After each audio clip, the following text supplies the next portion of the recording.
You're looking at the next mayor of Philadelphia. Cherelle Parker rewrites the history books to become the first woman to lead the city. Problem at a polling site. One voting location needed to be evacuated. How a threat is still impacting the school where it happened. It's not like I would read in the fine print, what they may say in a ticket or otherwise. Regardless of what he knew before, hear why he's fighting back against the Eagles' reasoning for kicking him out. Those stories and more on today's edition of The Lineup. It is Wednesday, November 8th, 2023. The Lineup is brought to you by TD Bank, America's most convenient bank. Hey everyone, I'm NBC 10's Keith Jones. And I'm NBC 10's Erin Coleman. Let's get you up to speed with what you need to know today. Beginning with Philadelphia voters, they have spoken. Cherelle Parker is going to become the city's 100th mayor. Yeah, she easily defeated Republican opponent David O. Cherelle Parker spent years as a state representative and as a councilwoman, but she was a Philadelphian first. NBC 10's Gyllenhaal has more on this historic win.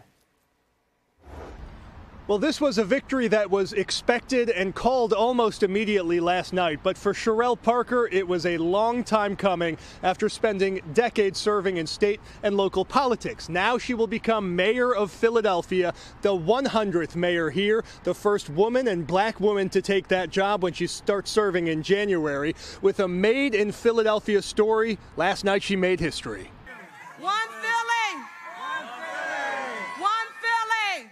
Parker beating Republican David O. with just under 75% of the vote. She'll soon need to make some important decisions, like the hiring of a new police commissioner and also watching how she gets along with current district attorney Larry Krasner, as much of Parker's campaign was run on a tough-on-crime message: do what needs to be done to reduce shootings, carjackings, and rampant drug abuse in Kensington.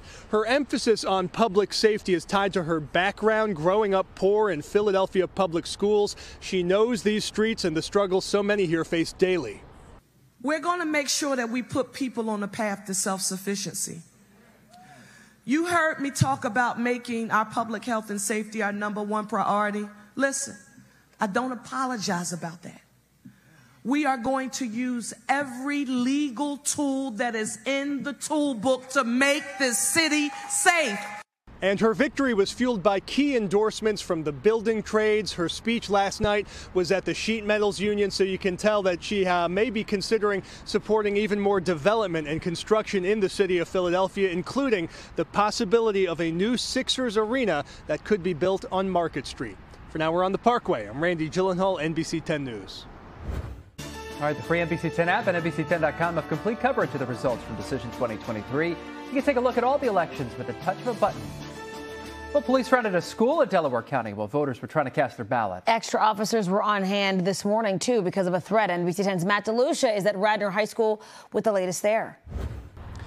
School is in session today at Radnor High School after a busy evening on campus. There was a soccer game last night outside, and then inside people were voting. But all of that was interrupted around 6 p.m. when a bomb threat was emailed to the school district. So police acted on that. They came out here with dogs, tried to sniff out anything suspicious. They did not find anything. And police said that they consider this to be a low threat, but still just couldn't take any chances. So they did clear the area. And folks who were here on election night voting, they were told to go to Radnor Elementary School, and the polls there were extended for an extra hour. We vote at the high school always, and we knew something was going on, so we pulled up there, and these police cars were like, how do we vote? And they're like, you go to Radnor Elementary. And the FBI has now joined this investigation, and the police superintendent here at Radnor Township calls this a very serious threat. He also says there will be extra police here at Radnor High School for today. In Radnor Township, I'm Matt DeLucia, NBC 10 News. Now to an update on the incident that saw one of New Jersey's most influential Democratic power brokers tossed from Sunday's Eagles game. George Norcross is denying the Eagles' claim that he was physically and verbally abusive to several staff members at Lincoln Financial Field. Norcross says he was forcibly removed because he refused to take down an American and Israeli flag he'd hung from the suite where he was watching. But the Eagles say they prohibit any sign not related to the game to be hung from a suite. The team says Norcross was ejected after he refused to remove his sign. While Norcross denies he was verbally or physically abusive, a person who witnessed the incident and viewed some of the security video tells NBC 10 there is video evidence to support those allegations. He tells us he didn't know a sign like his was prohibited, and he stands with Israel. Do I think leaders in our community, public officials, business leaders and otherwise have a responsibility to speak up and to support Israel, who's been an ally of ours for decades and decades? You better believe it.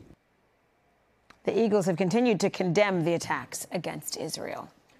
Patrick Dempsey and Jason Kelce have one thing in common. Coming up, the high pop culture praise for the Eagles' beloved center. We're back in 30 seconds. At TD Bank, we see the story behind every transaction. Nana, Grandma got me all the nights. Like yesterday, when this grandma went big for Nate's birthday, Nana went big too. Bouncy castle. Now I'm a real knight. But she didn't expect the extra charge. $75 for air? That overdrew my account. No. There's a story behind every overdraft. That's why TD Overdraft Relief gives you an extra day to fix it and avoid the fees. TD Bank. Unexpectedly human. A family of brothers in Delaware County wanted to get their family memories down on tape. Now they're pretty quickly becoming local podcast superstars thanks to their humor and their knack for getting good celebrity guests to come sit around their kitchen table, including this one. We are getting fired. If we don't win, we're getting fired. Do you realize that? That is Villanova legend Jay Wright sitting down with the Paz 5 podcast yesterday in Aston. The Paz 5 podcast is the work of the Pacenti brothers. It's very Philly-centric, currently has more than 10,000 subscribers with big-name guests like Coach Wright stopping by to chat. A while ago, the Pacenti brothers decided they needed to sit down and talk more. It's that realization that gave birth to their podcast.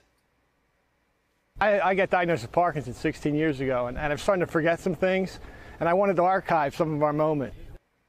The Paz 5 podcast is available on YouTube and anywhere else you can get your podcast. Their dream guest, Charles Barkley. And I would bet that he's available to do something like this. He's around. He's would around, totally man. do Yeah, this. Man of the people, for sure. Absolutely. All right, it's been years in the making. Patrick Dempsey is People's 2023 sexiest man alive. The Grey's Anatomy star joked he's always, quote, been the bridesmaid. He's been waiting for the sexy title for years after making the long list. Now the 57-year-old, there he is. He's making the cover. Now, speaking of the long list, another familiar face is gracing the pages, our very own Jason Kelce, making the list at number 6. The Philadelphia Eagle just turned 36. The father of 3 and husband says, quote, we're just trying to make it fun. Jason beat out his brother Travis, who didn't make this year's list. The two have soared to stardom in the last few years with their podcast, Brother v. Brother Super Bowl appearance, and Jason's Amazon documentary titled Kelce. Very cool. Got to be great for his wife. You know what I mean? Yes. That's the best part. I know. She and they both have a very interesting sense of humor. You know what I mean? Yeah. It's sarcastic. It's self-deprecating. 100%. Yeah. So she's going to give him the business over that. I think, I think for sure. So too. Yeah. Kelly Green, such a hit for the Eagles and their fans. The team is ready to trademark it. Yeah, the Eagles have filed an application to trademark the phrase Kelly Green. Doing so could give them the rights to the term. Big reason they want to do that is to crack down on all the knockoff Kelly Green merch out there. The Eagles debuted their Kelly Green throwbacks last month at the Link, and everybody's wearing them. They'll have those Kelly Green unis on one more time this season when they face the Buffalo Bills at the Link, November 23rd. Kickoff is 4:25 that Sunday. There's something about those uniforms that brings this team up. You know, we saw it against the Dolphins. This Bills team's tough, but they've been struggling all season too. So yeah, the team gets up, the fans get up. The energy is like, you know, the energy in the Link is already like crazy. Yeah, but it's 11. like next level when you Yeah. get the Kelly Green jerseys on. Pretty cool. Can't wait for that. That does it for today's edition of The Lineup. For Erin Coleman, I'm Keith Jones. We can get NBC 10 updates right here on the NBC 10 app. Be sure to catch us weekday mornings, by the way, on the air from 4 to 7 a.m. Have a great day. I'll see you guys.